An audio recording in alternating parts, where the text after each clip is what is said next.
last week I just could not get my VPN to work. It just was not working at all. But we're in a better place now. Although it looks like we have got a little bit of a wobble. Maybe we've got a little bit of some drop frames. So I'm going to keep an eye on... Oh, yeah, we do. We do have some drop frames. So it looks like we've got a little bit of lag. I wonder if I can just change the settings and just drop the frame rate a little bit. That might help. We do have a storm in the area, but we just did a member stream. That was fine.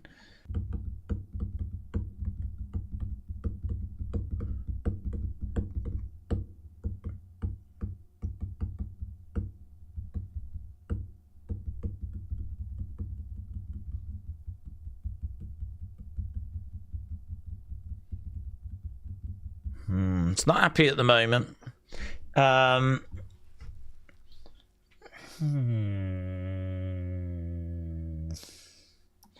It doesn't like it.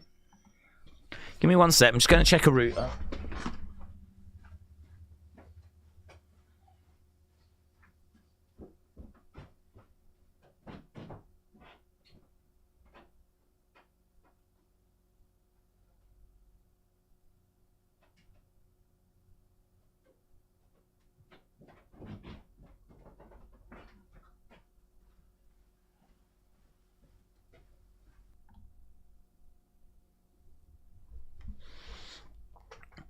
Okay, let's have a look and see if that holds. I might have spoke a bit too soon when we said that we were okay this week. That appears to be holding okay, actually. Okay, we might be... No. I thought we were back. I thought we were good. It looks like we are having... we just had a horrible little dip there. Oh, I'll keep an eye on it. Let's pop the chat out and let's get the chat in on screen. Yeah, okay. Hopefully that's going to hold. Okay, boom, boom, boom. Lovely. Right, I'm not going to worry about that. I'll keep an eye on it, but it looks like it's holding okay. So let's do the preview and just sort of hope that's going to be okay. So if we scoot over here and go into capture. Boom. Okay, so this is what we've got tonight on Evolve. So as I was saying, like, things are looking better than they were last week. Last week I was having technical... It seems to be Evolve. I'm just really getting technical problems on a Wednesday. But yeah, last week my VPN wouldn't connect.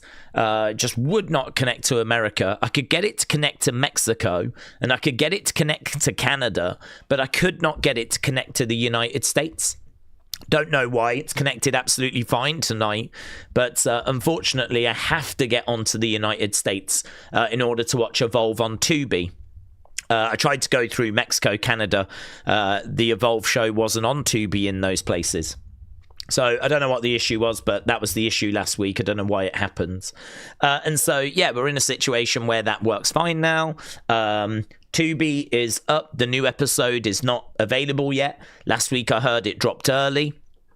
This week there's no sign of it. So, yeah, we're kind of dealing with lots of technical issues over these past few weeks. Okay, we've got Callie Armstrong against Mason Holiday, so it'd be good to see Callie in action again. Mike Cunningham against Lindsay Dorado. You might remember they got into kind of each other's space in the car park. Mike Cunningham being respectful, but kind of not at the same time. Bumping into Lindsay Dorado, this match getting made. And then Brooks Jensen against Cappuccino Jones. This should be good. I think Brooks Jensen is really improving. You know, no longer is he coming across as the kid, right? Now he's coming across as a man. And, you know, that Alabama bam, bam, bam, bam, bammer thing, that's really kind of getting over with the fans, which I didn't think it would, actually. I wasn't convinced when he first started doing that was going to work for him. But people have resonated with it, so it has got over. So Brooks Jensen, Cappuccino Jones, looking forward to that match. Should be really good. Mike Cunningham, Lindsay Dorado. I don't know loads about Mike Cunningham, so this be an opportunity to have a look at him. And Callie Armstrong, always great to see her stepping in there with Mason Holiday. So preview-wise, we look okay, actually. It's not got any big championship match, but because the championship matches were the past couple of weeks, so there's no big championship match in there. But I think what we're getting looks to be fine, so...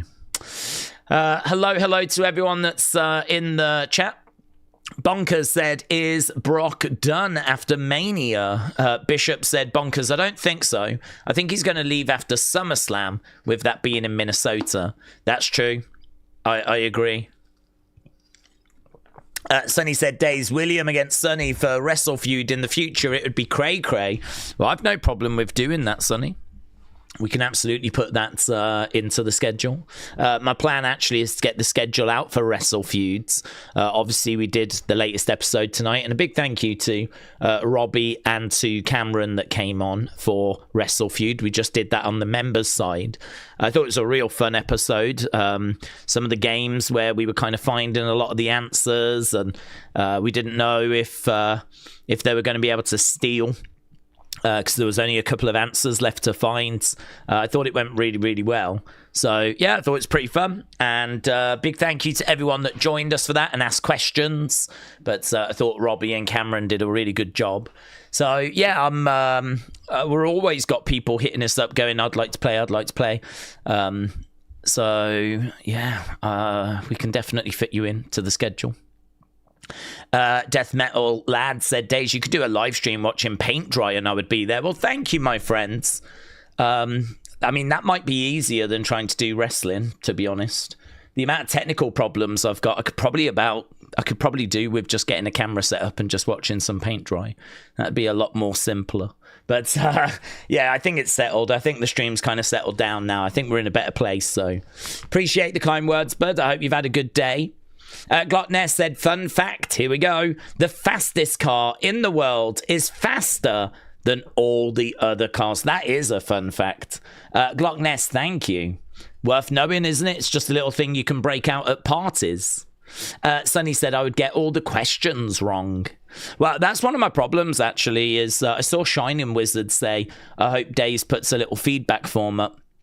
Because I'm still looking for questions for Wrestle Feud. So I think what I might do is put up a little thing just saying if anyone wants to play, leave in the comments below. But also if you've got any suggestions for future questions, leave that in the comments below. So that'll be my next job after this, will be to kind of get up that for the members. We did Unseen as well. There wasn't loads of news today, but certainly bits. Enough bits where the video went a lot longer than I was expecting. I thought it was going to be another 12-minute type video. Came in about 20 minutes. It's just lots of bits, really. So, yeah, it's worth a watch if you want to know kind of where the conversation has been today, kind of what's been going down and what's been spoken about. Unseen is up and out, so hopefully people enjoyed that. There's a real fun clip, actually, of LA Knight, which is going viral. It's kind of picking up steam at the moment on social media, of him kind of jumping over the barricade, and he just goes absolutely flying. So he kind of comes through the crowd, jumps over the barricade, and he just goes straight down. I'd love to see a different angle. I haven't seen a different angle yet, but the one angle looks very, very funny. Here's another one. Abraham Lincoln was born on his birthday, not anyone else's birthday, his birthday. Amazing. Glockness, thank you. I don't know where you're getting all these facts from. I'll have to double check them, but very good. Angel Imperia said, Daze, when is the next free Wrestle Feud? I think we're up to June, to be honest. I think we're pretty booked till June. I mean, if I could find a way of getting a load of questions, if I could find a way of getting 50-odd questions for Wrestle Feuds, I could then throw in some extra episodes. I think part of the reason why we do it every other week is just because it's hard to kind of keep thinking up questions. We've kind of been doing it for a good few months now. We've kind of burnt through a lot of the questions that when I first started it, I was like, oh man, I can ask this, I can ask that. And now I've kind of got to the point where I'm like, okay, right, what have we asked? What do I, now it's like getting a bit harder to find the questions. So yes, I'm sure that there's loads and loads out there. I just need to sit down and think about them. But I think if I was to get like help from you guys about questions we can ask on Wrestle Feuds, then I can compile a bit of a list, and we could potentially start doing them on a more regular basis, because there's a lot of people that want to, play the game. I think what I'm really pleased about, though, I mean, we're talking a lot about things that happen on members' side, but what I'm really pleased about is that there's something there that people really enjoy and they want to be, playing and taking part in. And, that's great. I mean, the fact there's so many people that want to kind of, come on board. So I will accommodate everyone. I will find a way of getting anyone that wants to play in the game. I can play in the game, so I can find you a spot, no problem. Sonny William, I can find you a spot. I'm not sure when it'll be, because we've got quite a lot of people that want to play, but yeah, we can figure all that out after. Tyler said, is there anything that would make you watch AEW again? I don't want to say no, but it's not something that I'm like really looking to go back to. So I don't know, it'd have to be a bit of a perfect storm where there was loads of hype and like loads of like really exciting stuff happening, and like a lot of the community were like really interested, and it would have to be something where it just would get hard to turn down, because I'm not looking to go back. I kind of gave it a go. I didn't find myself really enjoying it. And so after 4 years, I was like, I've definitely given this a go, And there was good stuff and good matches. I mean, I can't say that it was all bad. I mean, it wasn't. There was some great wrestlers. There was some great matches. There were some great moments. So, I mean, definitely there was good stuff. But I just found it was diminishing returns. I just found the show was getting in 2023 to a point where I was finding it harder and harder to watch, and there was not much I was getting from it, right? There was people on there that I just wasn't enjoying watching, stories that I wasn't enjoying. And the thing is, like, I'm never going to walk away from WWE, because I've been watching that since the early 90s. It's the only thing I need, really. So if I'm going to watch something else as a bonus, as an extra, and then that's going to underwhelm, then, I mean, I'll just drop it. And that's what I did. So in order to go back, I believe it's in a better place now. So in order to go back, it'd have to be something where it's like so hard to turn down, So for me, like, I wish them all the best. I think wrestling's better with them around. I think that if they weren't around, there'd be a lot of wrestlers that would be kind of out of work. I think they've got amazing talent. I think that ideally WWE are being kept on their toes. I think you saw, actually, in when AEW first started, I think you saw that the pandemic was the pandemic. No one could do anything about that. But when we came out of the pandemic, 2022, 2023, 2024, they were really good years for WWE. And I do think part of that is because they knew they had a fight on their hands with AEW. AEW had not gone away. They were still there, and they were still getting decent ratings as well. So I think WWE knew they were in a battle, they were in a fight. And, it brought out, I would say, the best in WWE. Thing is, as soon as the ratings started slipping for AEW in 2024, because that's the year the ratings fall. I leave at the start of 2024, like January 1st. But when I left, the ratings were still at 850,000. By the time you get to late 2024, they've gone down to about 650.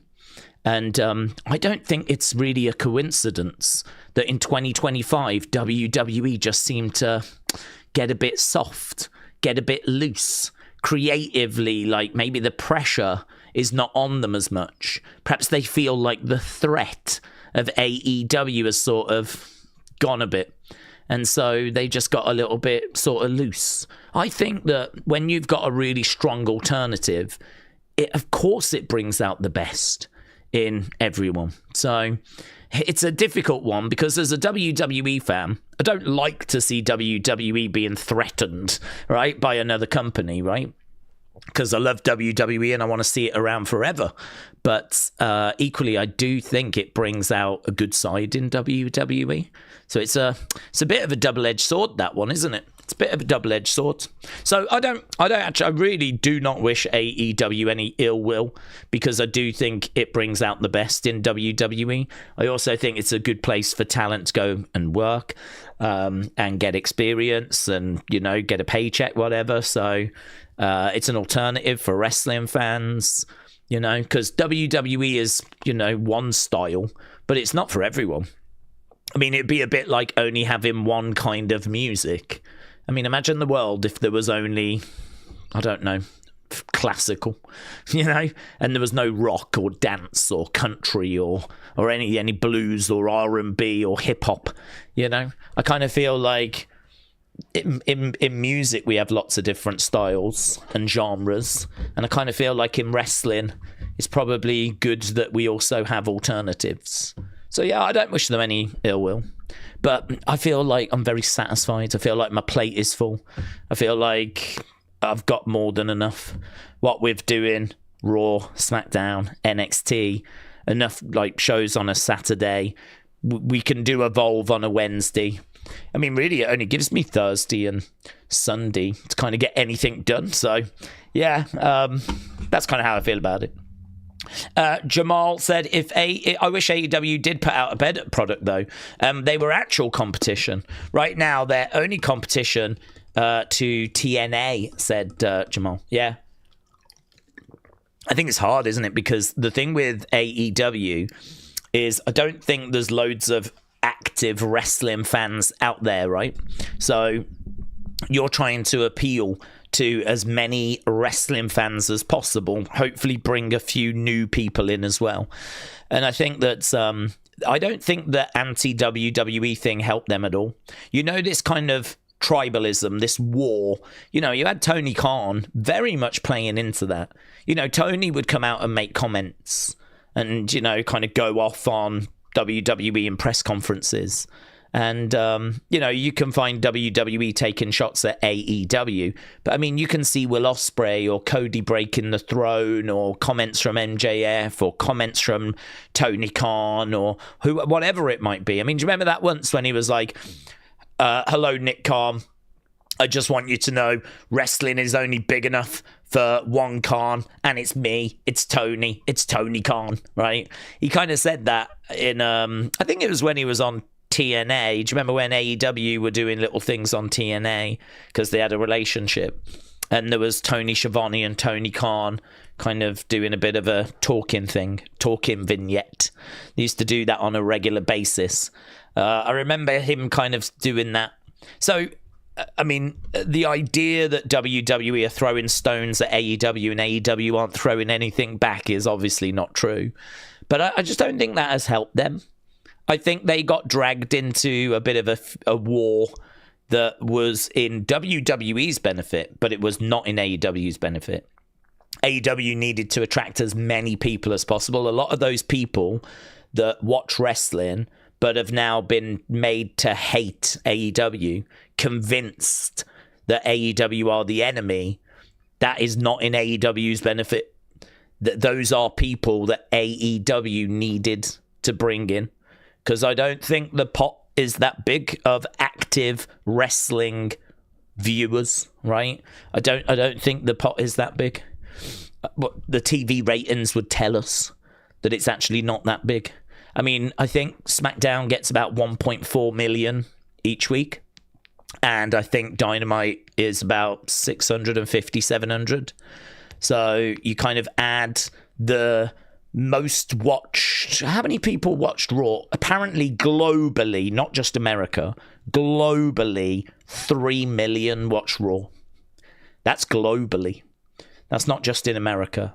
That's everywhere. So on Netflix, right? So obviously a lot of people won't watch the show. They'll just watch highlights, whatever. But my point remains, we're not dealing with a massive pool of people. We're not dealing with tens of millions of people, right? We're dealing with like a pretty small pot of people. So if you're going to have a war and people are going to be made to hate your company, It's not in AEW's interest, is it? They needed to not get sucked into that. They needed to be like, listen, we love WWE. We respect it, what they've done. How can you not? They're the market leaders.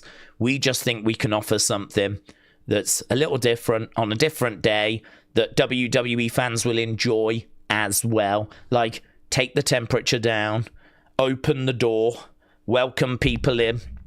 We're not a threat. We're not trying to replace WWE. We're just trying to have a piece of the pie on a different day, right? And I think that would have been a much better approach. But they got sucked into it. I think they kind of fell into the WWE trap. And as a result, like, it's kind of, you know, we've had tribalism and it's kept some people away from the AEW products. We watched it for 4 years. And the problem is the show sort of lost steam, I thought. And in 2023, with Punk going, especially, I kind of felt like they were a bit lost. And that's probably understandable. But when you've got people that don't like your product anyway, and then your product starts declining in quality and drives a load of people away as a result. Because again, when I stopped watching, it was at 850. And then not long after, it had gone down to 650. That meant that 200,000 people stopped watching in 2024. So that, you know, that says to me that there was a real effect there.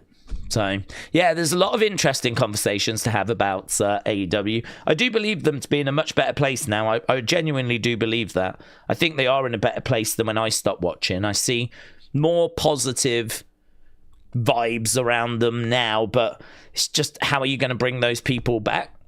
You know, how are you going to... That tribalism still exists. And how do you bring people back like me that used to watch and are now like, I just don't need it. You know, I'm quite happy. Which show gets the highest TV ratings? Hogan Andre 88, Raw is Owen, Austin Taker, Hogan Bossman 89. Well, I know the answer to this, but we'll leave it there for people. Glock Ness, if people want to answer what got the highest ratings. Angel Imperius said, Daze, maybe the reason why AEW ratings went downhill. No more handsome... Oh, me. I might be the reason, right? I thought you was going to say what the reason was. I mean, I do think that... I mean, what I hear is that the ratings might be deceptive because now, you know, you've got people watching on HBO Max Plus, so the ratings could be a little higher than what we are seeing. So, you know, I concede that they're at 650, 700,000. Perhaps they're still around 850. But I'm not convinced by that. Because I think the HBO Max thing started after 2024. And the ratings were at 650 then. So, and then HBO Max started. So, I don't know. We'll have to just see how it goes. I mean, they're all right. They're in an all right place. They're firmly in that second position. There's no one threatening them. I think TNA does about 250. They're miles ahead. Absolutely miles ahead. They're battling really with NXT, but NXT is just part of WWE, so they're battling with NXT. Raw's ahead of them. SmackDown's ahead of them. NXT... for a good number of weeks has been, like, you know, ahead of them. But then if you add in the mystery HBO Max numbers, I'm not sure. I don't know where that puts AEW. Also, us and them thing with AEW and WWE closed the door of the two companies working together, says Charlie. Yeah, maybe. I don't think WWE would ever work with them as well, to be honest. I think that WWE are always going to be hating on competition, right? It serves WWE no benefit that AEW exists. So I think that door was probably always closed. But yeah, I agree. It's kind of closed on both sides now, whereas before it could have just been closed on the one side. And you know, if AEW's ratings had fallen a bit lower and had stayed there, perhaps WWE would see them as no threat and then, you know, maybe start working with them. That's exactly what has happened with TNA, because TNA were a threat. TNA were a rival. TNA used to get really good ratings. And WWE were, you know, kind of in competition with them. But the thing is, TNA just kind of fell to a point now where they're no threat. I mean, even right now, they're like 250,000. They're like a third of NXT. So now we've got this partnership with them. You know, now we're working with them. So you never know what the future's going to hold. I mean, it could be that another company comes along, and that is a real problem for WWE. And, you know, all of a sudden then working with AEW might not seem like such a bad option, because if we don't work with AEW, that new company is going to work with them, and that's going to make things even worse. So you never know how these things are going to play, actually. You never know what the future's going to hold. I certainly would never say never on WWE and AEW working together, but I do think it would take something like that in order for those doors to be opened. Was interesting. TNA got about 5.2 million subs. AEW's got 4.8. TNA has grown a little. AEW hasn't in the last few years. Okay. Is that on YouTube, is it? Cooper said it's their PLE shows. They're the only thing that's good, says Cooper. Right. Yeah, again, you know, I know there's a lot of people that join us that enjoy that promotion, so I'm not bad-mouthing them. I'm just being honest as to why I don't feel a need to watch them at the moment, and I'm sure they're in a good place. Trini, hello, said Tony had kept people away from the product by making himself the identity of the product and not the wrestlers or the moments. Oh, that's interesting. That's interesting. I mean, I would say that's true. I would say WWE sort of changed a little, because do you remember, like, WWE weren't doing press conferences after? And so one of the real stark differences in the early days was as soon as a pay-per-view was over, you'd have Tony sat there talking to the press, giving his thoughts. And then it would be Tony said this, Tony said that, right? And, you know, the wrestlers would come out, but Tony would stay sat there with the wrestlers sat next to it. He wouldn't leave.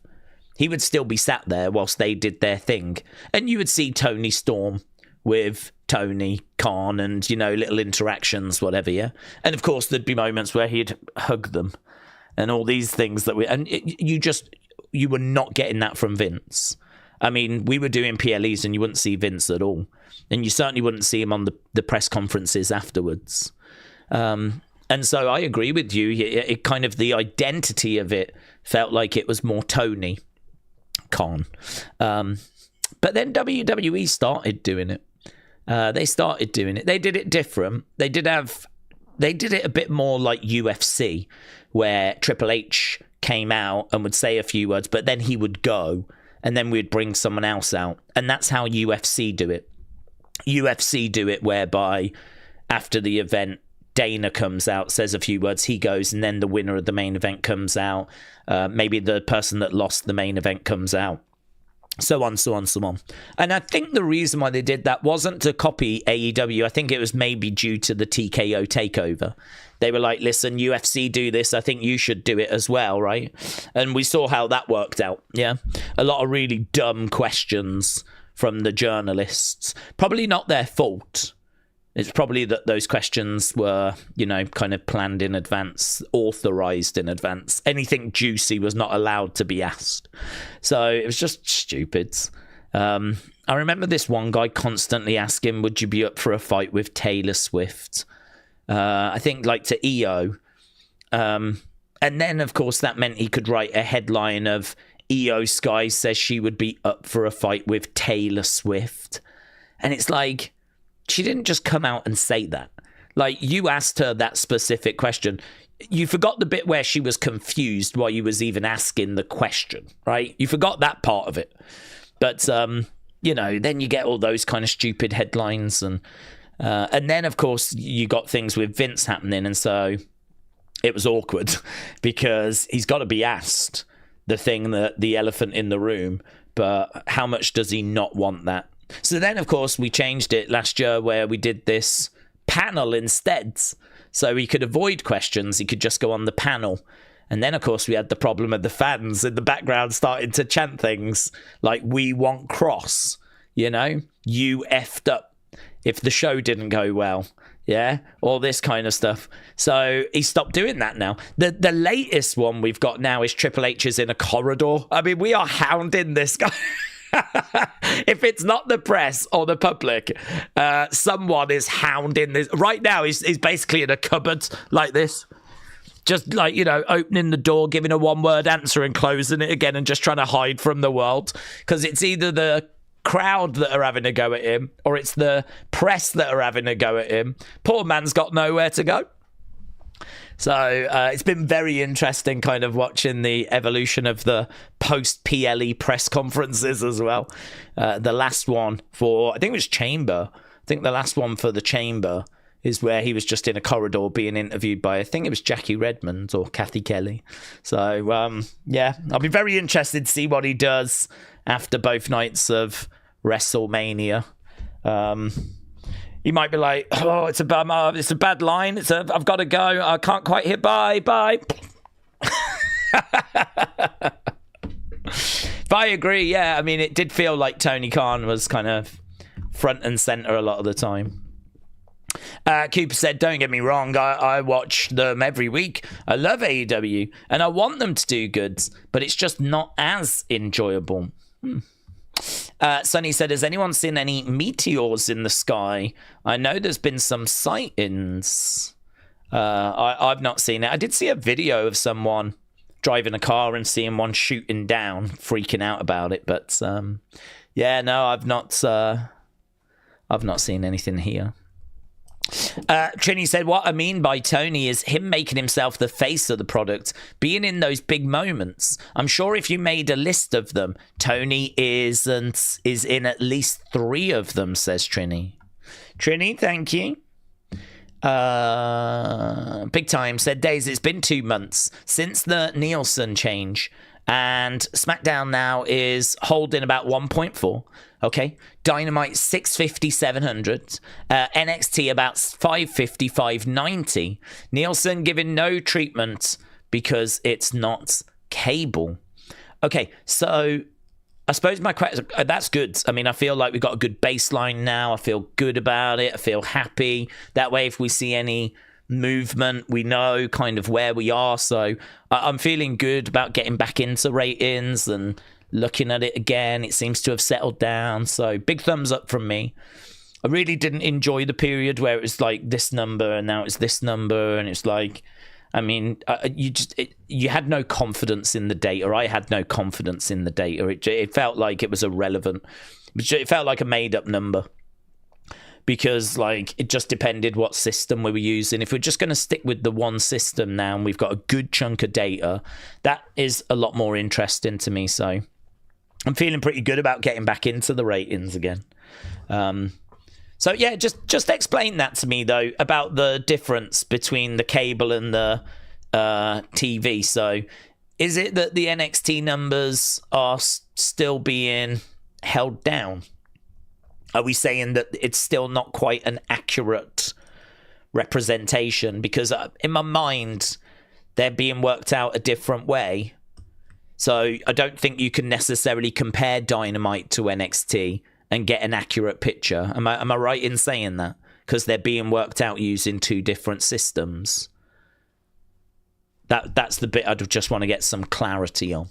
But yeah, if we can't compare them like, oh, Dynamite beat NXT, you know, if you can't do that because it's 2 different systems, then the best way to use it is to go, NXT did this last week and the week before. This is what it's done this week. It was down, it was up, it was whatever. You know, comparing the same show with its own ratings historically is going to be probably the most accurate way to use those ratings. So far, for whatever reason, Nielsen is juicing the cable numbers because traditional TV is in decline. NXT is being tracked using the system when SmackDown was at 950. Okay, so NXT is on a slightly different system then.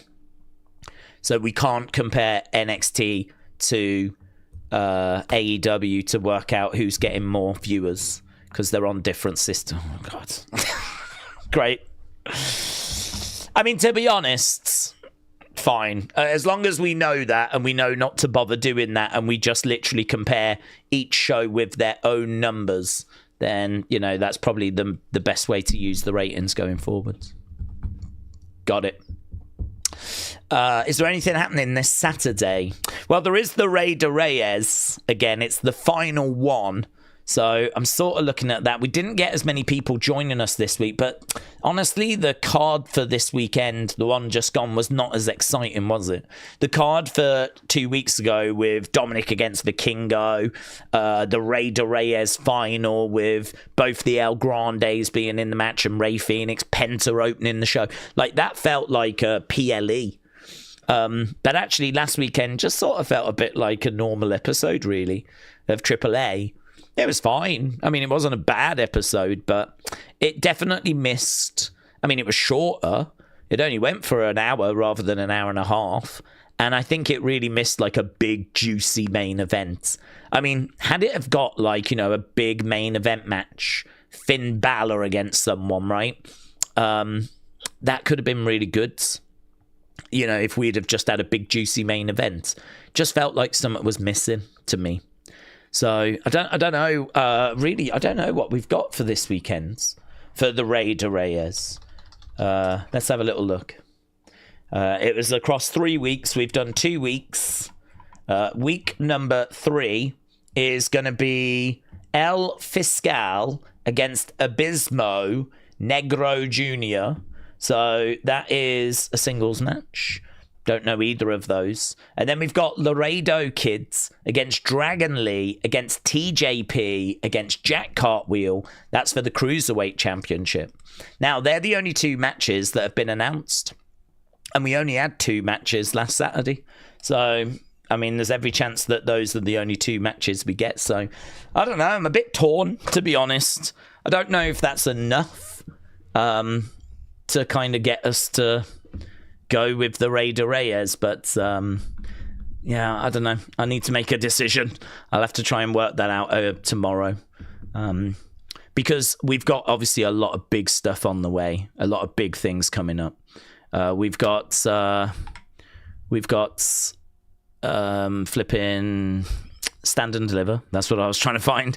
We got Stand and Deliver. We got WrestleMania weekend coming up. And there's, I don't know about the Ronda Rousey fight. I mean, it's kind of on my radar. UFC, obviously we need to, you know, we haven't touched that this year. We haven't been able to because there's been wrestling in the way. But whenever it's PLE, I'm obviously interested. But it's just hard. It's getting harder and harder to do those. Daze, if we're doing AAA each Saturday, does it mean UFC and boxing are done? No, it doesn't. I mean, I would say that they're definitely declined, and I'm certainly not looking to do AAA every Saturday. The only thing with this AAA show was that it was a special, so it's not like a normal AAA episode. It's the Raider Reyes, and that is over 3 weeks. But you know, the first week we did it, we had like 35, 40,000 people join us. And honestly, I was blown away. I was kind of expecting it to do maybe 10,000, and it ended up doing nearly 4 times that. So I was like stunned. I couldn't believe like how many people had joined us for that. I mean, that was a stream that was just a real bonus ball. Just, I, you know, gave it no thought really. So in my mind, it was no brainer to then do it for the second week. But the second week, we struggled to get to 10,000. So, but I mean, the card was just so drastically different. So it's one of those where it's just hard, isn't it, to know what the right thing is to do. But it does feel like, because we talk so much about wrestling all the time, it of course makes sense to prioritize wrestling. But my big focus is the UFC numbered shows. That's my big focus. That's where, you know, I really want to try and fit them in. That's when it comes to UFC, those are my priorities. Normal fight nights, not so much the priority. But when it comes to the big numbered shows, those are the priority. But it depends. I mean, if they're going up against, obviously, WrestleMania or Elimination Chamber or Royal Rumble or Saturday night's main event, I mean, that's another one that we didn't have to worry about historically. You know, Saturday night's main event is back now. So that's 4 Saturdays in the year, as well as a Saturday each month for the WWE PLE, as well as the occasional NXT PLE, as well as the occasional AAA PLE. Like, all of a sudden now it's just got a lot busier. When we first started doing UFC and boxing, all the PLEs for wrestling were on a Sunday. So it didn't matter if there was a PLE because it was on a Sunday. And then the change happened a few years ago where they switched to Saturday, and now it's just clashing and colliding. So there has been a change, and that has been the big change, is the fact they switched to a Saturday, and now we have to make a decision. And then the other problem, as we said, is they've now added more things to the schedule, like Saturday night's main event. So, you know, that makes it even harder. So it's really difficult. It's really hard to kind of know, you know, what the right thing to choose is. But my preference is always going to be leaning to wrestling because we are a wrestling channel. The UFC and the boxing was always like a nice bonus. So it's just getting harder and harder. But I am finding that actually with YouTube in general. I mean, obviously, the longer YouTube is around, it's not getting smaller. It's getting bigger because more and more people are doing it, right? More kids dream of being YouTubers, and every year those kids decide to chase that dream, as they should. But what that means is that everything's getting more crowded. It's, you know, it's a very different space than when I first started 10 years ago. It's very different space now. It's a lot more cluttered and crowded, and it's a lot more like, I feel even during the pandemic, I feel like you could get away with kind of doing wrestling, but then a little bit of boxing and a bit of UFC, and you could get away with like doing that and people would join you. But I think now there's so many dedicated boxing channels, UFC channels, wrestling channels, even just wrestling watch-along channels that just really focus on just like doing that, really. It's so crowded now. It's so hard to stand out. It's a fight. It's a battle. Every day you got to be, you know, uploading, putting content out, working, doing the grind.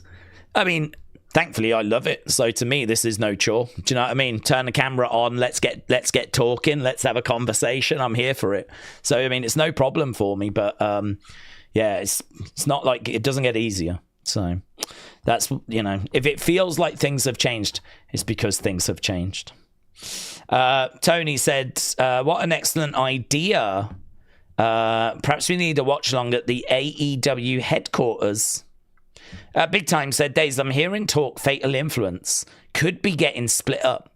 I feel like they thrive better as a unit. They could freshen it up on the main roster.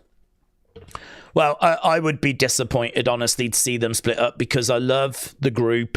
I'm a fan of all 3 women now. I mean, honestly, I was a bit hesitant with Lainey at the start, but she's really gone up in my estimation. I've seen some matches from her that have really impressed me. I love her intensity. I think she's very committed. She's not like a girl that gets in there and just, you know, does a little kick and, do you know what I mean? Or goes for a shot and it just doesn't look very good. Like, she throws it in, lays it in, quick tags, lovely pace. You know, she's not like lost. You do see that sometimes with people where they kind of do a move and then it's like, you know, then you can sort of see the cogs going around where they're trying to figure out what's next. With her, it's pop, pop, pop, pop, pop, pop. You know, she's just fluids. She's really gone up in my estimation. I've really enjoyed her work since she came into Fatal Influence. And to be honest, I think what I'm seeing, and maybe what we're seeing, is what WWE saw behind the scenes, which is why, you know, they've put her in that spot to begin with. So, yeah, I really like Fatal Influence. I've always liked them. I liked them when Jasmine was with them, but I like them even now that Lane is in. So for them to split would be a real shame. I prefer Fatal Influence over Damage Control. I prefer Fatal Influence over Toxic Attraction. I prefer Fatal Influence over the Riot Squads. I prefer Fatal Influence over Absolution. I mean, if we think about female factions in WWE, you can go back to the kind of ones from 2015 where you had PCB, Team Bella, all of that. I think Fatal Influence is right up there. I think they're right up there. I've really enjoyed their matches together. I love the entrance. I love all the women that are in it. I like JC. I like Fallon. I've really got to like Laney. Yeah, they're right up there. I would genuinely put them up there in conversation with one of my favourite women's factions ever. I'd take them over Toxic Attraction in a heartbeat. Absolutely, I much prefer them to Toxic Attraction, and I prefer them to Riot Squads, and controversially, I prefer them to Damage Control. Damage Control are... I don't think Damage Control was great for Bayley.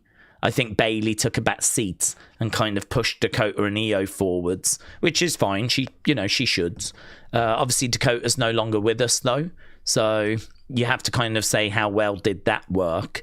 Io has obviously gone to the moon. I think she could have got to the moon anyway. I don't think she needed Damage Control to get to where she got to.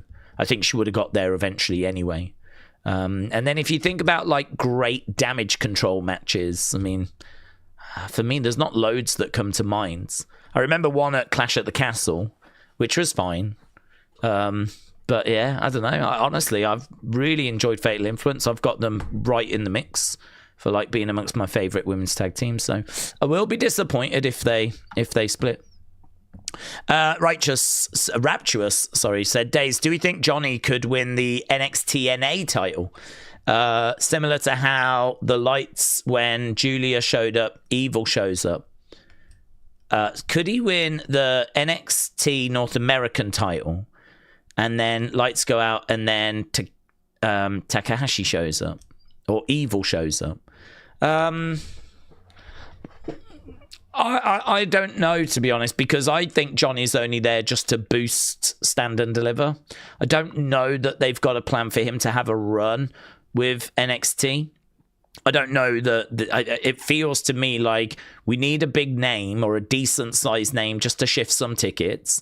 This is meant to be our WrestleMania. So, you know, we've seen legends kind of come back and compete at WrestleMania, like Stone Cold did a few years ago against Kevin Owens. You know, we see that all the time. Batista, WrestleMania 35, retiring against Triple H, Goldberg coming back. So if this is NXT's WrestleMania, bring in someone like Johnny in to have a match and compete against Miles Bourne.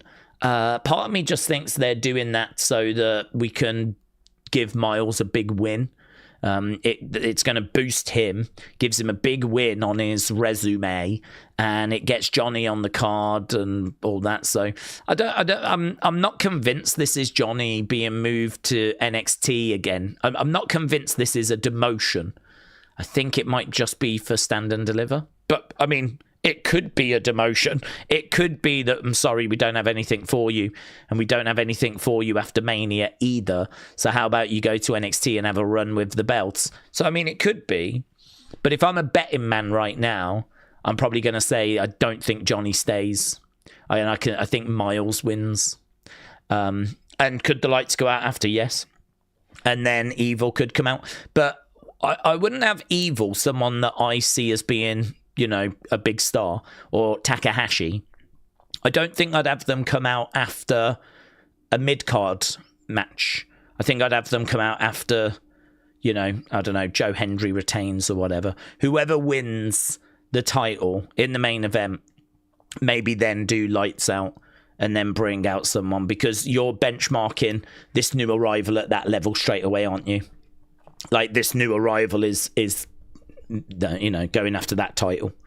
So, but there's word that they want Evil to go straight to the main roster, and there's a belief that Tama Tonga and Shinsuke and all the stuff that's happening there might be happening because it's leading towards Evil, and Evil could be coming in and somehow featuring and being a part of that. So It's interesting. I don't know quite how they're going to play it, but yeah, there's lots of different directions they can take it. I'm very excited by Evil. I mean, I'm going to admit I don't know loads about Evil. I've seen him a few times whenever I've watched Wrestle Kingdom. I feel like I've seen more of Takahashi than I have Evil. But Evil is someone that I know is like a bigger guy, a brawler, loads of experience, and has got really good aura when he comes out. I like his entrance attire. I like the gimmick. So, and they want to keep all of that. So, yeah, I mean, he's going to, for those wrestling fans that haven't seen him, when he comes out, if they're going to keep, the scythe and, the mask, and he's going to come out, he's going to stay, he's going to look like the flipping final boss. Like, not The Rock, but like the actual final boss. He's going to look like, death. Death is here. I mean, if the Undertaker was going to take you to his boss, I think his boss would look like Evil in his entrance attire. I mean, it's going to be a moment if they go full on theatrics. It's going to be like, who the hell is this? Like, it's going to be a moment. So I'm very excited for it. I think it's gonna land really, really well if they get the visual right and the presentation right, and they get all the, the vibe right. But yeah, will he be in NXT? He wants to be. That's what the report said. But WWE seemingly want him to go to the main roster. Robbie, shout out to you, says Ronda is definitely not doing herself any favors amongst wrestling fans. She said her AEW appearance was a big FU to TKO and their family-friendly PG products. I just don't know, honestly, what she is trying to do. I mean, yeah, I don't know. I mean, she just burning bridges for the sake of it, I don't really understand. I don't get the logic. I don't know. Is she just trying to create buzz? I mean, is it money? Is it? I don't know. I just don't know. I don't know if she knows. I don't know if there is a strategy. I did see that though. Her saying that apparently it was a one-time thing. She's not expected to kind of be there permanently, although they may use her again in the future, of course. But yeah, I did see that, her saying about it being a bit of an FU thing, a bit of a shot to the TKO group, I think she said. So I don't really get it. I don't understand. It's business though, so I don't think that they'll hold it against her if an opportunity arises. I'm sure they'll still use her. I mean, all's fair in business. But, yeah, it's a weird one. It doesn't turn me against her, though. I don't find myself, hating on her. I kind of just know that she's just her own worst enemy. And I sort of know that she's capable of those kinds of things. She's capable of that. But, yeah, I'd imagine there's a lot of WWE fans that are like, oh, my God, I hate this girl. Oh, my God, I hate this girl. You're right. She doesn't give fans much reason to kind of get back on sides. Daze, are you going to do a World Cup this year? Said me. No, but no. Again, it just goes into that bracket that we said, didn't we? A lesson learned. I did the Football Daze channel, and I just can't do that now. I mean, actually, it's crazy that we did that in the first place. I mean, we did a whole season of football, and we had a whole football channel. And then we would jump over and we would do wrestling streams. But there was no other videos. Certainly there would have been no breakdown. There would have been no unseens. There would have been nothing. I mean, no toy hunts. It was literally just the streams. And in retrospect, that probably hurt the channel a lot. Because I don't know how many new people found us when we were, kind of turning the dial down on the amount of content we were putting out. I think this is why things like those reaction clips really help. Again, I don't put them out so WWE see them. I put them out so people that aren't in our community can see, kind of the conversations that we have and, our thoughts about certain moments. And I think they've helped, new people find us. I've had a few people in the chat saying, oh, I saw your clip on such and such. I wanted to stop by and share some thoughts. So we couldn't do any of that when we were doing football days. So yeah, them days are behind us, unfortunately. Charlie said, I had plans to go to the World Cup, but I would not be allowed in the States because I'm not a fan of the orange one. Also, the ticket prices are like 500% worse than WWE ticket prices. Yeah, I mean, I don't know. That whole thing's crazy. And I do think that's having an effect on WrestleMania as well. I do think it's having an effect because I think this year in particular, people are deciding, am I going to go to the World Cup? Am I going to save for that? I mean, England just released their shirt for the World Cup. It's nice. I like it. But if you want to buy it, it's £90. Or if you want the proper one, the one the players wear, that's £125. I mean, it's mental.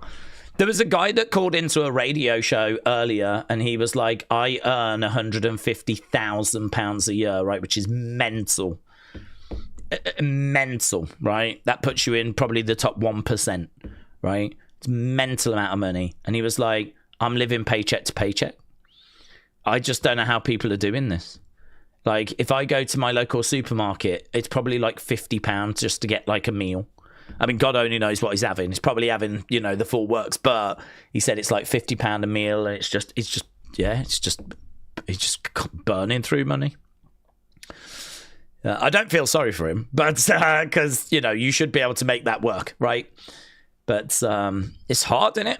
I mean, I do think there are people having to choose between Mania and the World Cup this year. Okay, we are underway. I can tell you that I am at, this file goes for 48 minutes 28. I'm 27 seconds in, 28, 29, 30. So I'm underway and I'm at 33, 34, 35, 36. So here we go. Wednesday night on Tubi. It's nice to be back. We weren't here last week. Yes, Aaron Rourke, the new champ. That was quite a shock. Okay.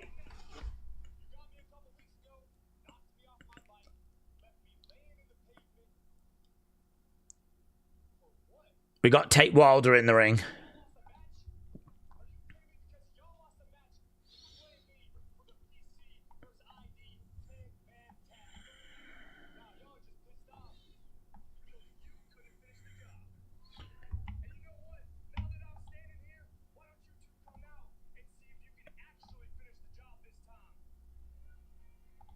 Okay. So, Tate Wilder in the ring. He is calling out Cam Hendricks.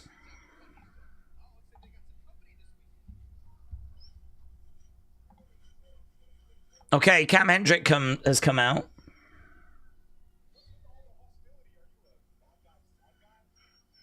Are you a mad guy, sad guy? What's that mean?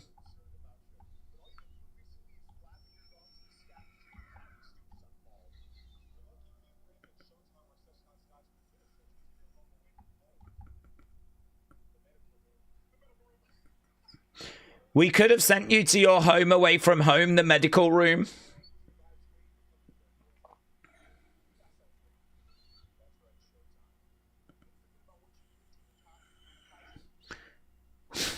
We didn't forget what you did, Tate atop.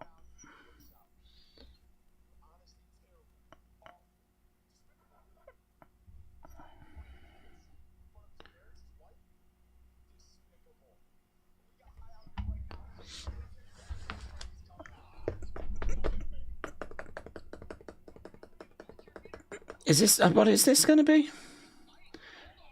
Drop kick there by Tate Wilder. A referee comes in. Are we getting an impromptu match?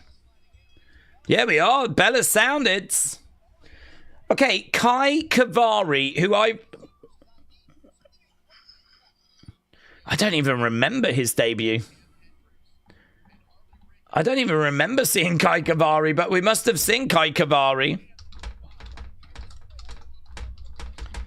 Okay, Kai Cavari against Tate Wilder.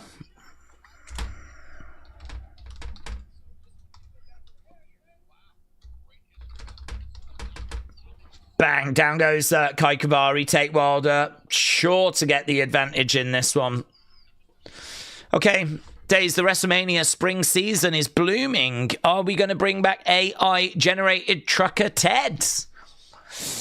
To be honest, Trucker Teds was around... I don't know why. I went through a period of really struggling with my voice. And I think over like the Christmas period, we obviously weren't doing Unseen for a bit. We had a good few weeks without Unseen. And obviously there was quite a few Saturdays we weren't streaming because there was no streams, no big shows. So we were just doing Raw, NXT, SmackDown. I think it probably gave my voice a bit more of a rest than it had in a while.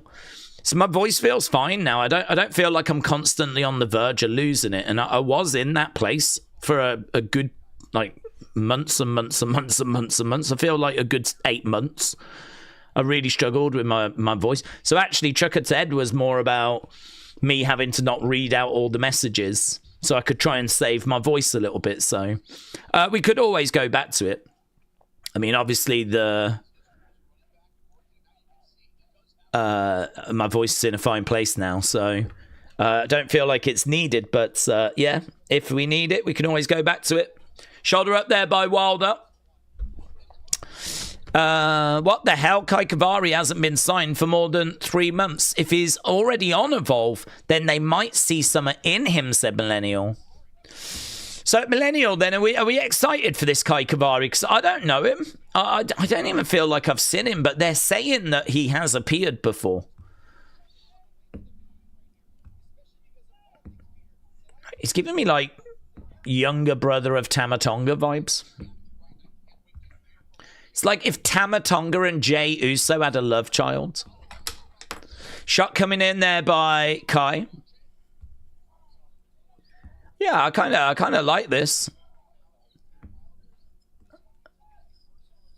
It's a move you don't tend to see. So the arm behind, and then that is being pushed up. It's good. Wilder takes down Kai, and again. Did we see the MVP MMA event that's got Ronda and Gina? Nate Diaz is on there, did you? They have added a few more, haven't they? They have filled it out. I think that's going to help that show a lot, actually. Oh. Nice work there by Wilder. Wilder's climbing up. He's on the top. Moonsault. Yeah, well, it looked good. Got a lovely hang time, actually, and he picks up the win as a result. So, Tate Wilder gets the win. So, I'm at 6:37. That's where I am. He throws Kai Cavari out to the outsides. Is that the best you've got, says Tate Wilder. Is that the best you got?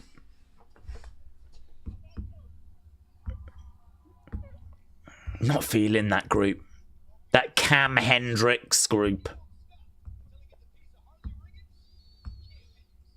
Tate Wilder looks good, though. He's got a good look to him.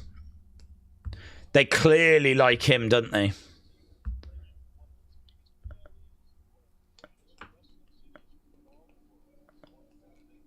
Saturday, April 4th. This is a big one, innit? This is a big one. This is when we're going to stand and we're going to deliver. Stand and Deliver is NXT's WrestleMania, and it goes down Saturday, April 4th. Okay, we're going back, and Mike Cunningham is making his way out. I've just got an advert for Endurance featuring Ludacris. Guys, you need to phone 800 car save. That's what you need to phone. Act now.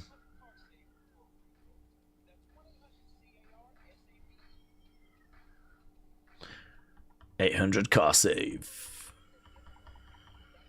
Ooh. What's this? On Fox. Oh, God, I love watching your adverts. the faithful women of the Bible. It's a 3-week event, guys. We're going to learn all about the women in the Bible. The faithful on Fox. Yes. It's probably Easter related, isn't it? Okay, here's Mike Cunningham. Mike Cunningham. I'm excited for Stand and Deliver, said Angel. Yes, same. I still don't understand why they moved it. The venue is almost sold out, but it only has a capacity for like 1,500. And they've been there already. NXT superstars need to wrestle in arenas occasionally, said Millennial. I agree with that. I didn't realise that it was only 1,500 for that venue. I agree.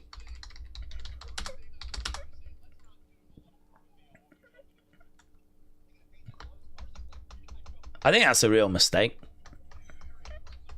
I mean, even if you, maybe if you can't sell like 10,000 tickets, but I don't know, can you sell 5,000? 1,500. Lindsay Dorado coming out. I tell you what, people will be quite happy to see him. Lucha, lucha, lucha, lucha, lucha, lucha. It's time for a house party. Dun-dun-dun, dun-dun-dun, dun-dun-dun. Okay, on the sofa we have got Jaquan McNair. Not a name I'm familiar with. I always wonder when the Holyfield kid's going to show up. Is that him? Vander Holyfield's kid's in the system, isn't he? Lindsay in the ring is up, tries to take Cunningham over.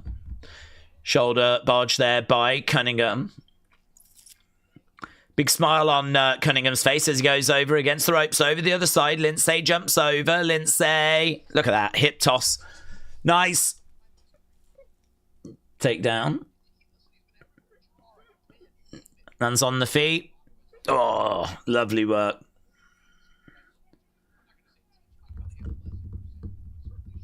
Working on the arm at the moment. Dorado is one of the main producers for AAA. He also teaches at the PC, and he wrestles every now and then. He's a busy guy, said Millennial. Okay, I'm at 10:37 for anyone that was interested. Wants to make sure they're in sync. 10:42, 10:44.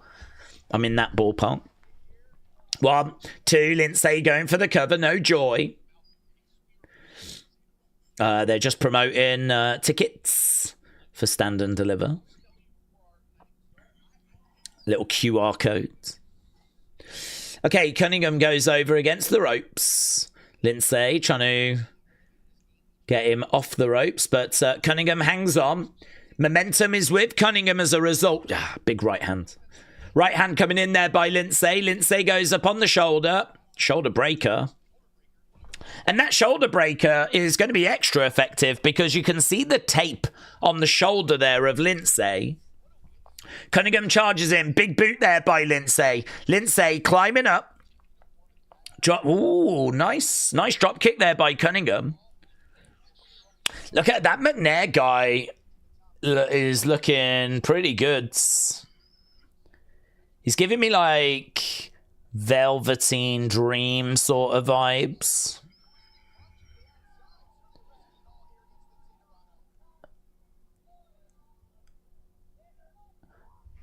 Main man energy. I wondered what the MME on the back of his trunks was. It's main man energy. Pete Rosenberg said he gave himself that nickname, but I can buy it. Against the rope goes Cunningham, picking up speed. Oh, big clothesline.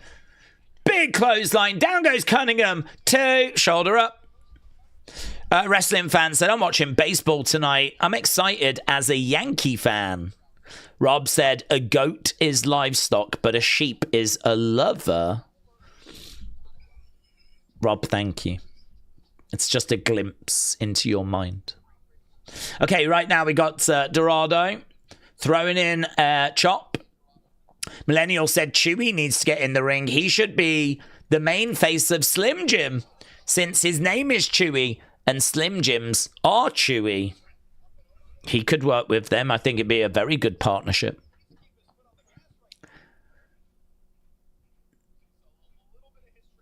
Okay, right now, Lindsay is up. Oh! Spinebuster there by Cunningham. Lindsay gets the shoulder up. Yeah, it was a big spinebuster, that was. Cunningham back up on his feet. He's kind of dancing around. He's posing to the fans. Okay, we're trying to... M-M-E... May, he's trying to get that over, isn't he? Not a fan of it. It feels awkward.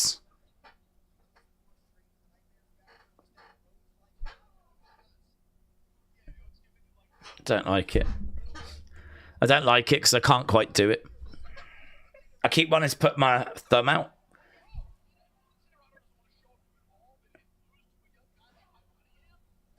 I can't do it. There.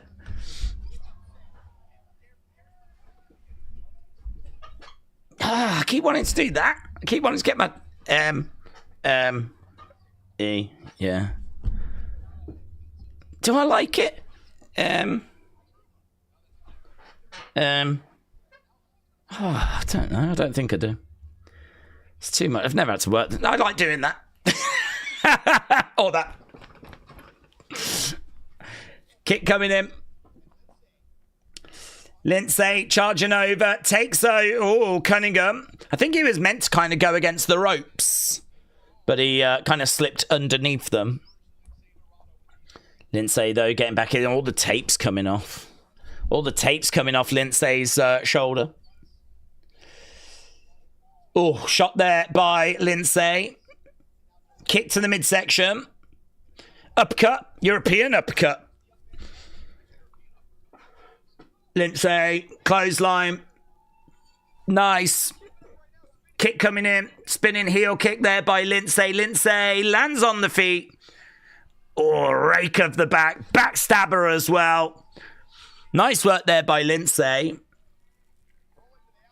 He's trying to get the feeling back in his hand. He's really struggling with that arm at the moment. He's certainly not going to be doing the MME thing. Against the ropes. Through the ropes. Suicide dive. Suicide dive and then flips in a cannonball. So he suicide dives through the ropes and then flips into a cannonball. That was Lucha Lit, said Pete. That was a good line. That was Lucha Lit. Lindsay up top. Crossbody. 1, 2. Cunningham kicks out. Oh, into an armbar. Bang. Armbar is in. 1, 2. Oh. Nice kick coming in there by Lindsay. Flips against the rope. Oh, lovely. Into a stunner. 1, 2. Cunningham still kicks out. Okay. Okay. Past few minutes, we've been doing a little bit of cooking right now. Just a little bit of cooking. We're doing a little bit of cooking. I feel like the match has been okay, but like we've gone to a different gear these past few moments. Lindsay climbing up. Love the selling of the arm. We're at 1650 as Cunningham throws in a big European uppercut. He is trying to get some of that main man energy. Yeah. It's growing on me. Big super play. Oh my God. Falcon arrow from the top. 1, 2. Oh no, that should have put it away, man. Shouldn't be kicking out of that. Went for a superplex, turned it into a Falcon arrow. Shouldn't be kicking out of that. Come on. That was sick. If you ain't going to put him away with that, what are you putting him away with? We're going to have to get grenades. Lindsay on the feet, rolls up Cunningham. 1, 2, 3. No, not having it. Not having it. That was a sick Falcon Arrow. That should have won the match. Boo! Boo! AE-dub. AE-dub. AE-dub. AE-dub. Dub-C-dub. Dub-C-dub. Dub-C-dub. Look at this! Look at that! Oh. Oh. And then he just flipping rolls him up. Gets the win. After being Falcon Arrowed. Here's Chewy. Here's Mr. Slim Jim.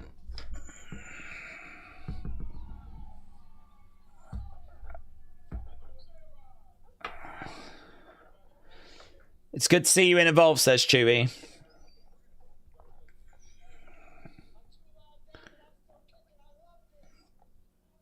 I love this, said Lindsay.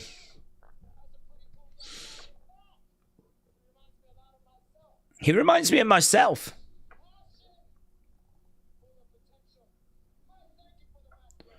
Thank you for the match, Mike. Here's Mike still smiling. This dude is just like Matt Riddle's child, isn't he?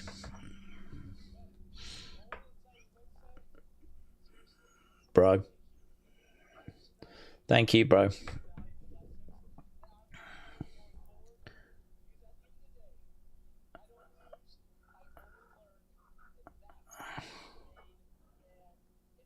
Yeah, it's great. I don't lose. I only learn. That's main man energy.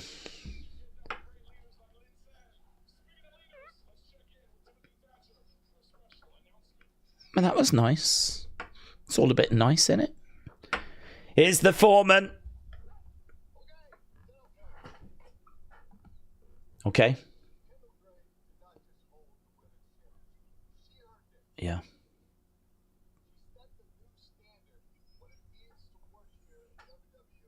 Okay.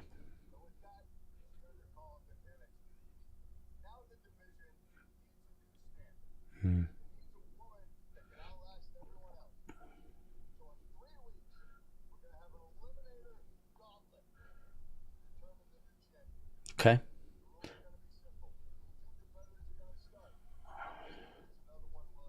Oh yeah, we did this. Did this on NXT. Eliminate a gauntlet.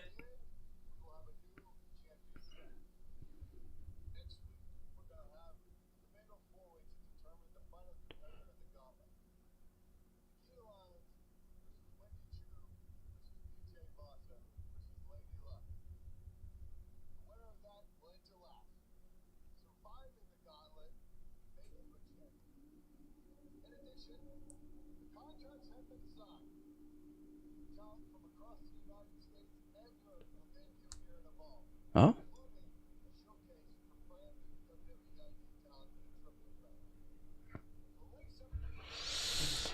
Well, there's a lot going on. Well, there's a lot going on, isn't that? So I think that means all of those women are in the gauntlet.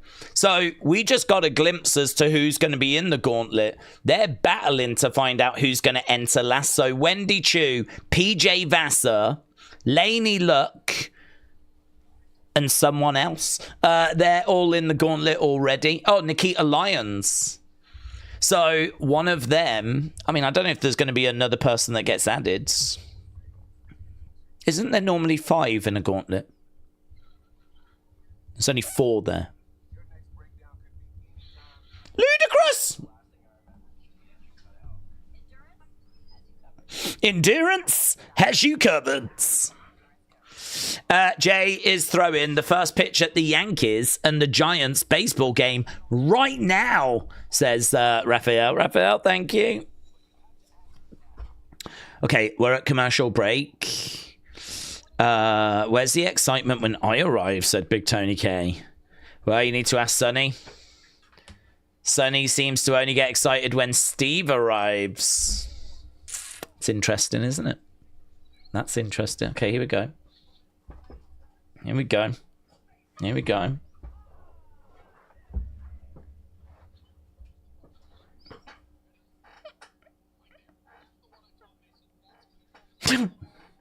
Pete Rosenberg said he taught Mason is like, there's a bit coming up now that I taught her. And all she did was went...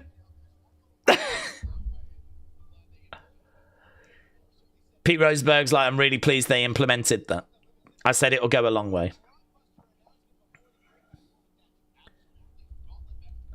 Okay, so Mason Holiday with her semen-inspired graphics. In the ring. Too strong Armstrong coming out, though. Let's go. How is Callie not in the gauntlet?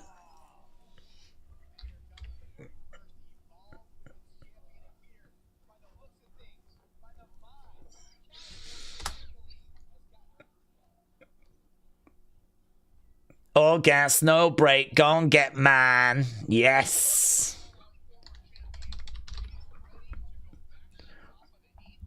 Too strong. Armstrong. Too strong. Armstrong. Callie's here. Look at the charisma. Dancing away.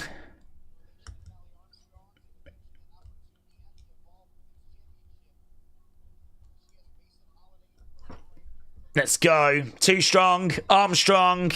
Callie Armstrong in the ring. Mason Holiday has got a real mountain to climb. Coop said, what do we think about Robert Stone's job right now? I think he's fine. He's not my favourite. I like the sort of... I liked what William Regal did. I mean, William Regal is someone that's got a lot of credibility because of his WWE career, and he's very good at the comedy side of stuff, but he's very good at being like dignified and, you know, he gets the GM role so well, doesn't he? I sort of feel like Robert Stone is like a bit panicked, is a bit like, yep, okay, we can deal with that. Yeah, he's trying to keep everything under control, but it's all a little bit out of control. It's okay. But, I don't know. I just loved the authority of William Regal, but then the fact he could switch on a dime and do the comedy, you know? Oh, look at that. Lovely work. Oh, big slam by Callie against the ropes, picking up speed. Boom! Down goes Mason. She just got murked. It's like she'd been hit by a car. Thanks for coming. Done. Exactly what it should have been. Squash. It's what it should have been. These girls come out doing their TikToks. And they step in there with a killer. Oh. Yeah, great. How is she not in the gauntlet? How is she not in? Look at the speeds. Boom. 1, 2, 3. I'm different. Where you at? Where's Thatcher at? Yeah, I want to know where Thatcher's at. I'm looking for you, Thatcher. Stop ducking me.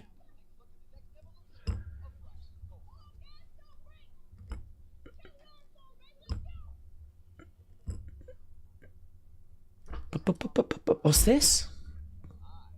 Braxton Cole. They're really building him up. He's got a bit of a character, hasn't he, Braxton Cole? He's kind of like a thinking man's wrestler. He's this generation's Dean Douglas.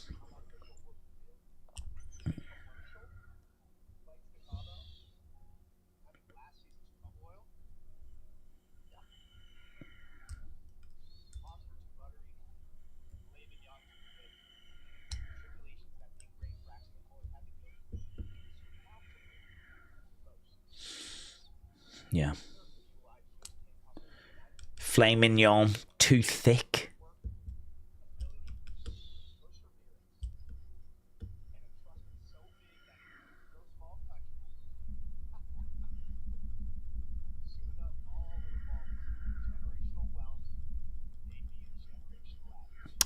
It's classic.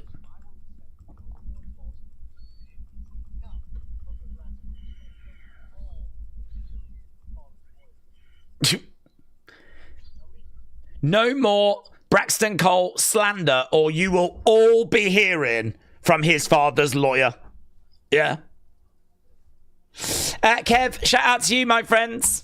Said, thanks for the support last night. I've been making a checklist before and after surgery. Again, thank you. Oh, Kev, shout out to you.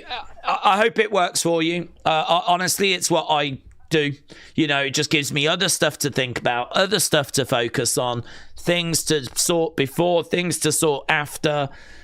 Just kind of stops making whatever you're dreading being the only thing that you're focused on, and it just becomes another thing amongst other things that you're working on. And yeah, if it helps at all, fantastic. So shout out to you, Kev. Shout out to you, my friend. I'm pleased to hear that you know, it's worth a try. Pleased to hear that you're giving it a go.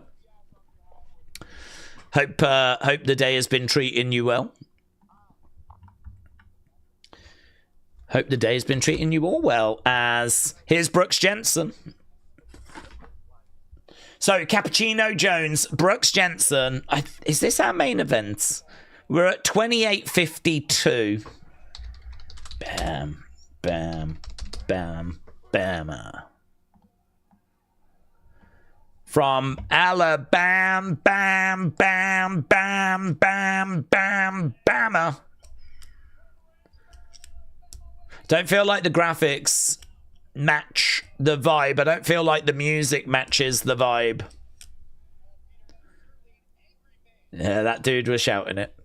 Bam, bam, bam, bam. Perhaps he should be Brooks Bam Bam Jensen. Perhaps bring it more, even more in.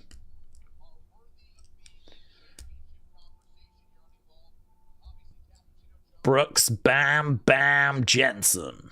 Yeah, yeah, go with it. Embrace it. Okay, he jumps over at Cappuccino, and we are underway.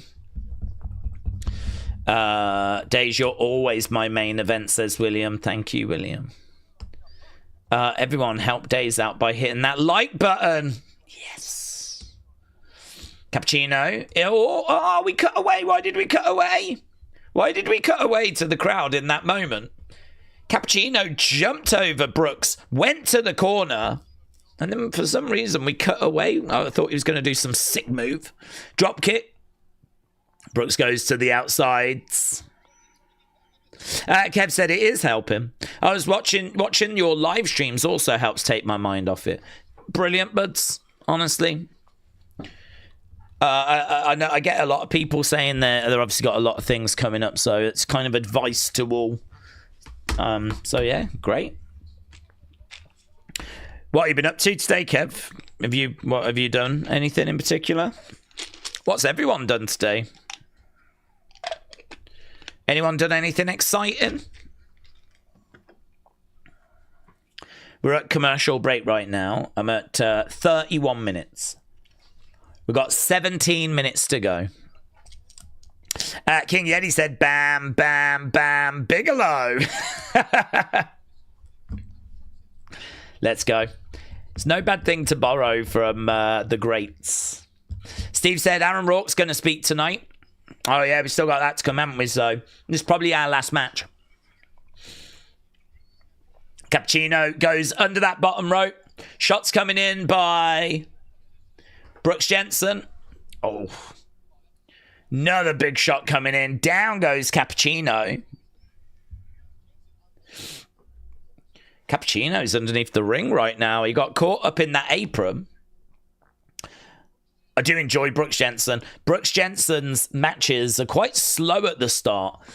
They're just putting that work in. It feels like a fight. But the longer it goes on and the more that they're like digging in, the more it just feels like you're really watching something of substance. I do really enjoy watching both of these guys work. Shot to the back. William said, I had tea today instead of coffee this morning. I had coffee with lunch. I'm so crazy nowadays. Well, they say that you shouldn't mix your drinks, so you might regret that. Okay, Cappuccino spills to the outsides. Brooks Jensen in the ring. Cappuccino on the outside. Brooks Jensen goes out. Grabs a hold of him right now. Big shot coming into the... I love these shots. I love these big shots. Just... These kind of like forearms coming into the side of the heads. Brooks Jensen smashing Cappuccino into the edge of the ring. Elbow coming in there by Brooks Jensen. I really feel like Brooks Jensen should be, getting up there for competing for one of the titles. We've got the belt on a babyface now. So that means that we've got lots of heels that can kind of go after that championship. Brooks Jensen being one of those. Over against the ropes, Cappuccino. Big knee coming into the side of the heads. 1, 2. Oof. Sonny said, I'm going to write this again so that Daze sees this burn that I made. You're named after Tony Khan, and there's no excitement when it comes to him. Oh, Sonny, that is a burn. That's a deep burn. That's a Chinese burn. Oof. And they're the worst kind of burns. To the outside goes Cappuccino. Cappuccino goes back in the ring. Steve said Brooks is good at telling a story with his matches. It's just a shame he was put on Evolve, but he is also great for others to work with on Evolve. I also think he's evolved. I agree it's a shame he had to come out the cull and go down here, but the work he's done since coming to Evolve, I am seeing a change. This is not the guy that was in the culling. This is someone now that I think will eventually be able to walk into NXT and will be able to hold his own and have singles matches and, have some character and some momentum and be able to put on some good matches.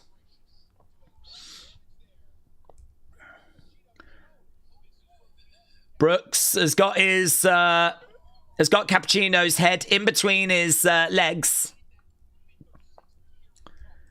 Kind of drives his head down. As I said, when he was in NXT, he felt to me like a kid that was just excited to be there and was kind of, riding a little bit on the coattail of others. I mean, when he was in with Briggs in that tag team, kind of felt like he was the kid in the group. And then when he was in the Cullen, it kind of felt like he was the spare wheel. So now he's come here and he's kind of standing on his own. Kev said, I've just been helping my mum today with laundry and cleaning. Well, that's good. I'm sure she massively appreciates it. You're a better person than me. I never help out with those things. So respect. Right now we got... oh, look at that. Is that a full Nielsen? I hope you're watching this, says Brooks. Oh. Oh. Oh, I used to love doing them as a kid. Full Nielsen. You go under the arms, round the neck. Oh, there's not enough full Nielsens in wrestling. Cappuccino's starting to come back. I think Cappuccino's mouth's all busted open, isn't he? Big boot coming in. Cappuccino goes in the corner. So we're at 36-30. 36-30. Kev said she was happy for that. I bet she was, but I bet she was. Cappuccino. High risk. Tries to springboard off that middle rope. Missed it. Back elbow there by Cappuccino. Down goes Brooks. Cappuccino in control. He's grabbing Brooks. No, middle though. There we go. Back elbow. Back elbow by Cappuccino. Brooks goes down. Cappuccino trying to go over. Goes for the pin. I mean, I don't feel like he's done enough. I never quite understand why wrestlers go for pins when it's nowhere near close enough to get in the win. Springboard, back elbow. Had to wait a good 5 seconds or so before pinning. It's never going to work. Forearm there by Cappuccino. Jabs coming in. Steve said, I wonder with all the extra tape-ins they do, how many matches do Evolve talent get in every week? Uppercut. Well, you could go cage match and look, couldn't you? You could go on cage match and look to see, you know, all of Brooks Jensen's matches. Same with Cappuccino. Okay, Cappuccino to the outside. Brooks Jensen to the outsides. Okay, these two are brawling away. They might run the risk of getting counted out here. Ref. Oh, what? They pushed the ref. Oh. What? Referee's throwing this one out. Oh, Brooks goes face first into the ring post, and we get no conclusive winner. Both get DQ'd. Boo. Oh, wow. Okay. Cowbell. Well, I wonder where this feud's going. Guys, hard, isn't it? Hard to figure out as to where we could be going with this. Brooks Jensen grabs a cowbell, which just happened to be lying around. Maybe he planted it there earlier. Under the ring with a rope. Boom! Right in the face. And it feels like this feud is not done. I'm the brother love for this community, said King Yeti. I love you. Are you all red? Have you got really bad blood pressure? The Brits were taxing at Lipton back in the day, says King Yeti. I think Brooks will win this, says Kev. Kev said Brooks will be Evolve champion by the end of 2026. Well, you could be right. I mean, I do think that the only thing is if he gets called back up again, you know, he might get called up before that happens. But if he stays in Evolve, yes. I like him. I think he's definitely come on, and if there's a Brooks Jensen match on, I know that it's going to be very satisfying. You're going to get some of substance in there. Because I don't know if you ever see him online, but he's constantly watching old wrestling matches. Like, he loves professional wrestling. It's, you know what I mean? Like, sometimes, like, people are out doing meet and greets and posing and going to the beach and all that. He just constantly keeps posting pictures of what match he's watching today, you know, that he can learn from and enjoy. He loves watching wrestling. I heard you're the new sheriff.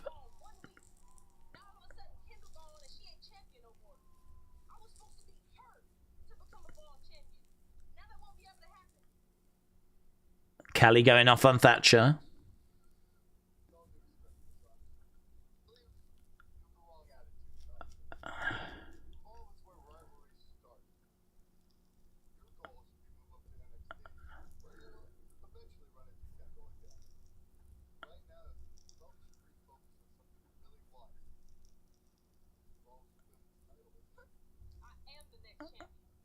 Callie said she's the next champ.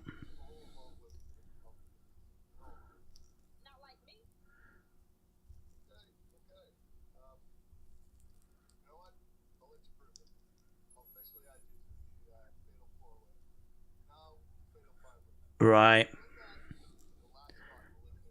That was our missing number 5. Callie was our missing number 5. I feel like they only didn't have her in so that we could just have that moment where she demanded to go in and get added in and blah, blah, blah, blah. Okay, here is the new current champ.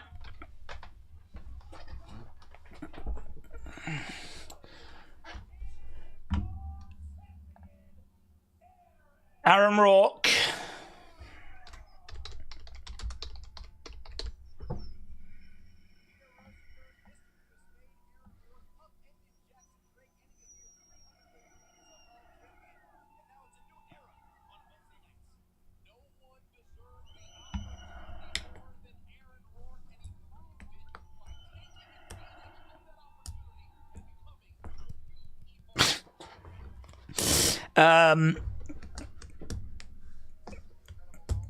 Okay, Aaron Rourke coming out. We're going to be hearing from him. I'm at 42. 4202, 4203, 4204. So we've got about 5 minutes to go. We're going to be hearing from Aaron Rourke, the new champ.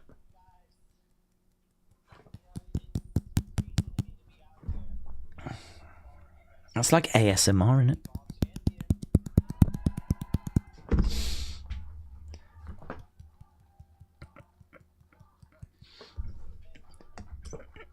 Okay, new champ speaking.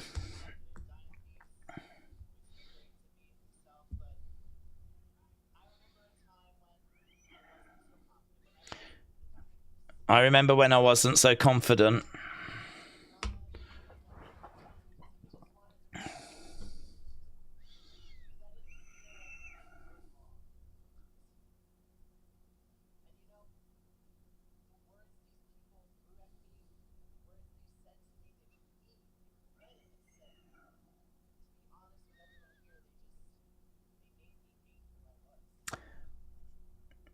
They made me hate who I was.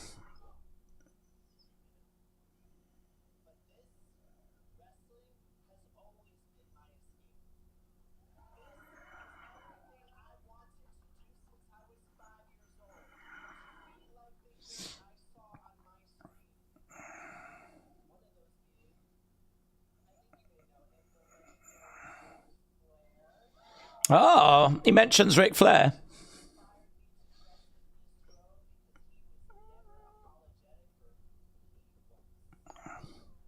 I didn't expect Ric Flair to be an inspiration.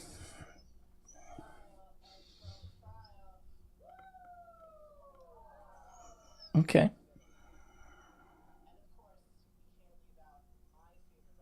Oh. He says his favorite wrestler is Charlotte.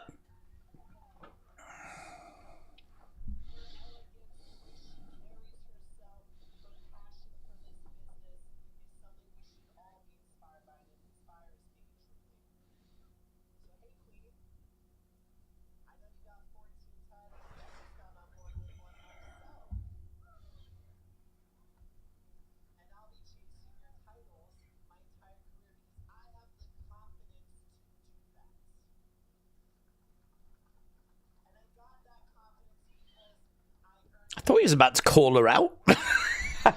He kind of looked at the camera and went, "Hey, Queen, I know you've got 14 titles, but I've got one myself." There was a bit of sass in there. I was like, that's not how I would speak to my heroes.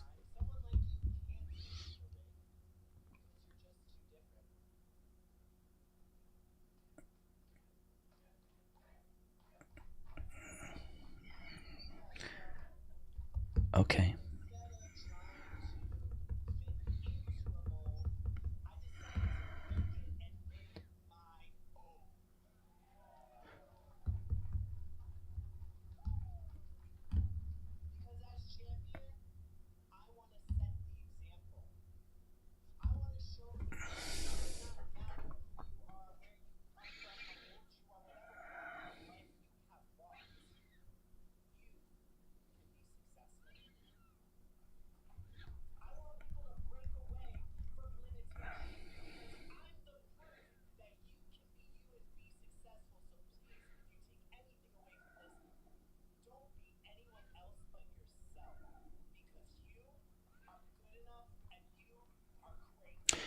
You are good enough. You are great.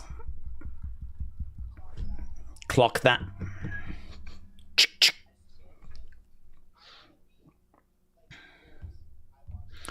I want to be like my heroes.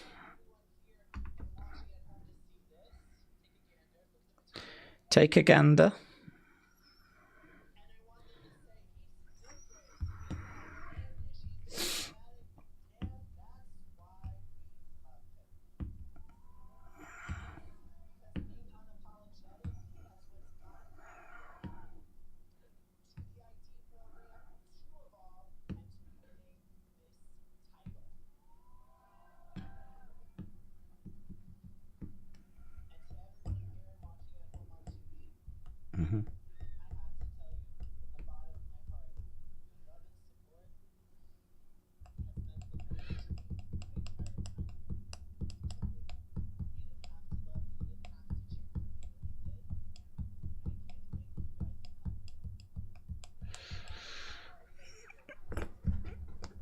Okay.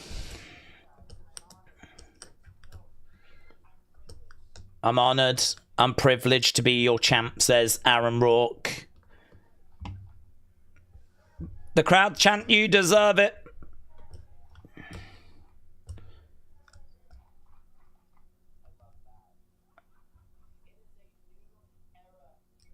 It's a new era.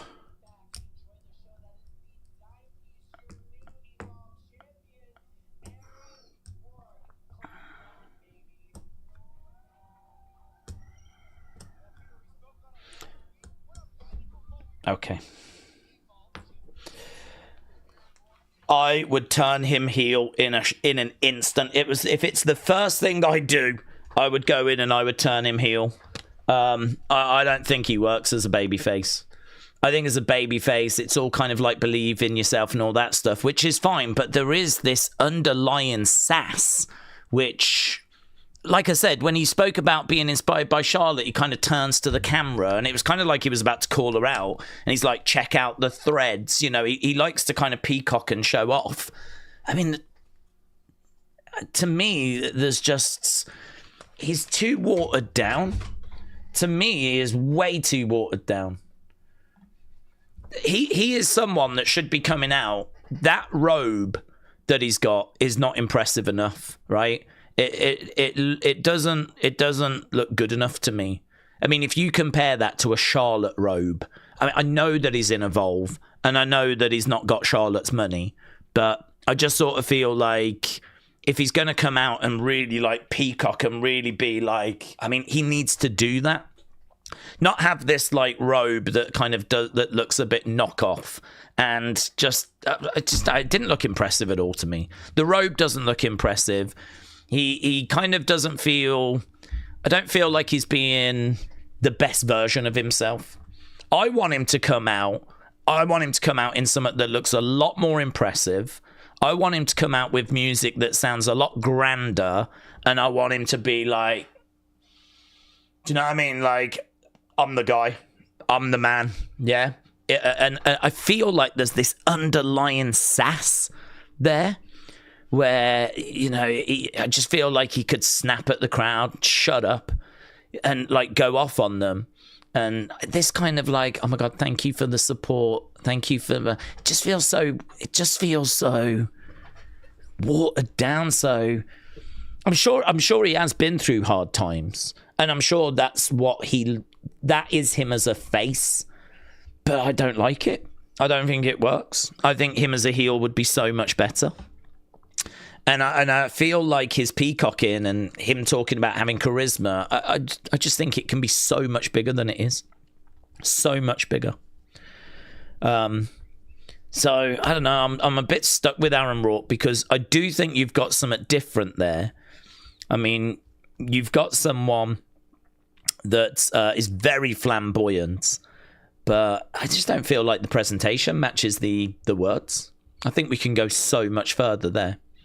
And I do sense this underlying sass. I wouldn't be shocked to find out he speaks about people behind their backs. I wouldn't be shocked about. I could totally see him like talking to like some people backstage about people and causing trouble, kind of going up, like, you know, spreading some rumors, like all this kind of stuff. Like, I could see him causing problems backstage. I'd probably lean into a little bit of that. I'd lean into more peacocking. Definitely want to see him go heel. I feel like we're at about a 6 when we should be at an 11. everything should, the mannerisms, the costuming, the music, the graphics, it all needs turning up. And then I'd be really interested to see what he looks like then. So I can see why they want to work with him, because there is something different that's there, and different is obviously very good. You know, different stands out. But I don't know, that was just like, oh my God, thank you so much for being with me. And do you know what I mean? Great. That's just not for me. I was just overwhelmed with the performance of Johnny Gargano last night, said William. Never have I seen an athlete give so much of themselves. That was the best wrestler I've seen in my life. Time for some chocolate, says Edwards. I want to go to a Montreal Canadiens game, said Sonny. William, shout out to you. Yeah, well, there we go. That was Evolve. That was Evolve, and it was all right this week. I'm very interested in next week, though. Next week, we're going to be getting some new ID prospects. So we're going to be seeing that. We're going to be getting the Gauntlet match as well, because we're going to be doing the actual, or we're going to be doing that Fatal 4-way, Fatal 5-way. And the Gauntlet match is coming up because we've got to crown a new women's champion. So we got a bit more of an idea where that's going. Obviously, Aaron Rourke's the champ. We need to fight. I really thought we were going to get an interruption. I did see a few words at the end. So it feels like there is something brewing for him. But yeah, I thought someone was going to jump him from behind or something, you know. But we didn't get anything like that. I think they just wanted him to go out there and talk and give him that time. So we got a new champ. We'll see what's in the future for him. But yeah, it was fine. It was fine. I've seen better episodes. I am much a man, Randy Savage. I'm macho man, Randy Savage of this community, said Keegan. Kev, good night, my friend. Shout out to you. Good night. And good night to all of you. So appreciate everyone joining us. We'll be back tomorrow with another Unseen. Of course, we'll have the Wrestling Escape pod as well. And obviously, we've got SmackDown and all that good stuff on the way. So yes, have a good evening. Thanks for joining. Appreciate it as always. And we'll see you again next time. Bye for now.